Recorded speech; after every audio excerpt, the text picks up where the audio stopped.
बाबा साहब अम्बेडकर हमारे बहुत ही आदरणीय महापुरुष हैं और संविधान जो है वास्तव में तो निर्माता के रूप में बाबा साहब अम्बेडकर ही हैं। लिखने वालों का तो लंबा एक इतिहास है और कोई एक दिन में लिखा गया ऐसा नहीं है। बाबा साहब अम्बेडकर के बिना संविधान का तो कोई प्रश्न ही पैदा नहीं होता।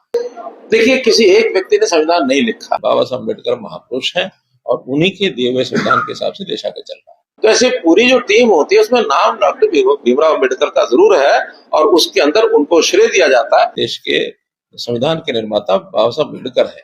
संविधान की एक कमेटी थी, उस कमेटी के प्रमुख जो थे वो चेयरमैन थे, वो डॉक्टर भीमराव अम्बेडकर थे। देखिए, आपने जरूर उसको सुना होगा। मैंने कोई उसमें गलत बात नहीं की है, लेकिन विपक्ष के लोग जो होते हैं उसमें न कोई मीन पेग निकालते रहते हैं, ऐसा मुझे लगता है। संविधान भीमराव ने लिखा था, बाबा साहब ने नहीं लिखा था। ये जंग क्या क्या क्या लिखा था? वर्षा यूनिवर्सिटी में जंग छिड़ रही है कि संविधान भीमराव ने लिखा था, बाबा भीमराव अम्बेडकर ने नहीं लिखा था। ये जो जंग व्हाट्सएप में छिड़ी है, ये जंग हिंसा का रूप ले सकती है। इस पर आपका क्या कहना है? देखिए, किसी एक व्यक्ति ने संविधान नहीं लिखा। संविधान की एक कमेटी थी, उस कमेटी के प्रमुख जो थे वो चेयरमैन थे, वो डॉक्टर भीमराव अम्बेडकर थे। लिखने वालों का तो लंबा एक इतिहास है और कोई एक दिन में लिखा गया ऐसा नहीं है। आखिर बहुत से देशों के संविधान का उसमें अध्ययन किया गया और हमारे यहाँ भी जो अंग्रेज सरकार के जो उस समय के पहलू थे उसमें जो ठीक थे वो उसमें डाले गए।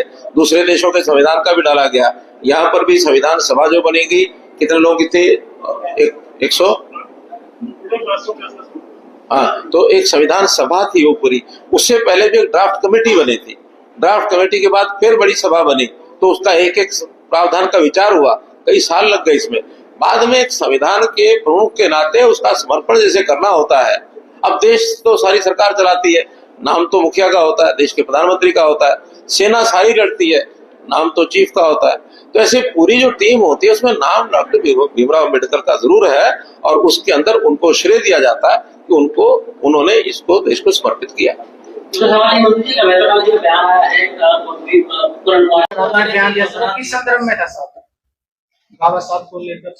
देखिए, आपने जरूर उसको सुना होगा। मैंने कोई उसमें गलत बात नहीं की है, लेकिन विपक्ष के लोग जो होते हैं उसमें न कोई मीन पेग निकालते रहते हैं। बाबा साहब अम्बेडकर हमारे बहुत ही आदरणीय महापुरुष हैं और संविधान जो है वास्तव में तो निर्माता के रूप में बाबा साहब अम्बेडकर ही हैं। बाबा साहब अम्बेडकर के बिना संविधान का तो कोई प्रश्न ही पैदा नहीं होता।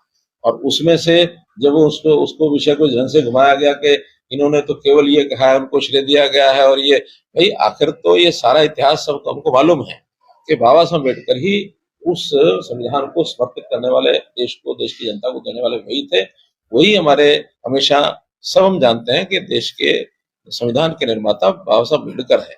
इसको जोड़ तोड़ मरोड़ कर करके इसको मेरे बयान को अगर डाला जाता तो ये बिल्कुल उचित नहीं है और इसको देश की जनता बिल्कुल बर्दाश्त भी नहीं करेगी। हम कई बार बार कह चुके हैं, पार्लियामेंट के पटल पर भी कहा है, सारे देश में भी कहा है सब नेताओं ने, कि ये तो केवल संविधान को लेकर के कांग्रेस के लोग उसकी खिल्ली उड़ाते रहे, मजाक उड़ाते रहे। हमने वास्तव में संविधान के प्रति अपनी श्रद्धा दिखाई है, संविधान से ही सारी चीजें चलाई हैं।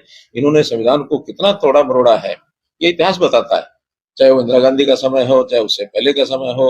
इन्होंने तो बाबा साहब अम्बेडकर का भी खूब अपमान किया, उनको चुनाव में हराया और हमने हमेशा बाबा साहब अम्बेडकर को पूजा है। बाबा साहब अम्बेडकर महापुरुष हैं और उन्हीं के दिए हुए संविधान के हिसाब से देश आगे चल रहा है।